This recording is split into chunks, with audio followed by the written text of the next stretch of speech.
I'm Associate Director for Clinical and Population Health at the Murdoch Childrens Research Institute, and I run my own research group which focuses on children with speech and language disorders. Most of my research focuses on following a community sample of children. We recruited them when they were 8 to 10 months of age, and since that time we've been seeing them every year to learn about how their speech and language has been developing. Nowhere in the world has a group like ours got data on children from infancy through to their time in school. Now we can look at school performance. How are they reading?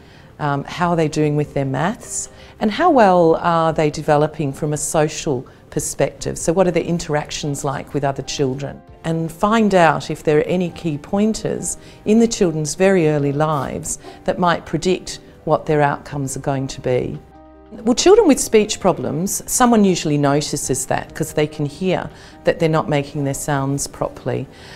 So those children are more likely to get taken to a speech pathologist, to go and see a GP or a paediatrician.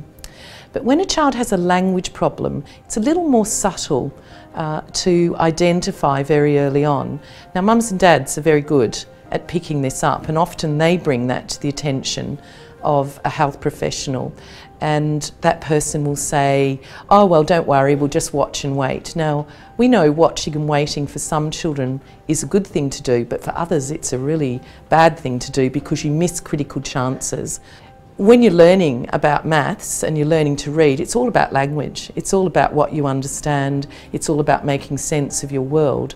If you don't understand that, or you're not able to express yourself, it has an impact on just about every aspect of a child's life. And often those children are very isolated kids in the playground, for example. Donor support is absolutely vital to us.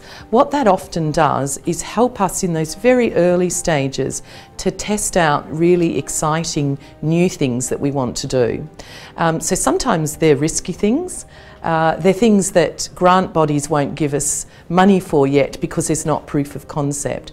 So we've had really essential donor money in the early stages of our study, and that's helped us to get something started, and then we're able to go to a grant body who will fund the proper costs of the project. So for every dollar that we get in donor funding, we're able to go and leverage $6 in grant funding, and that's a pretty amazing thing to be able to say to our donors and supporters.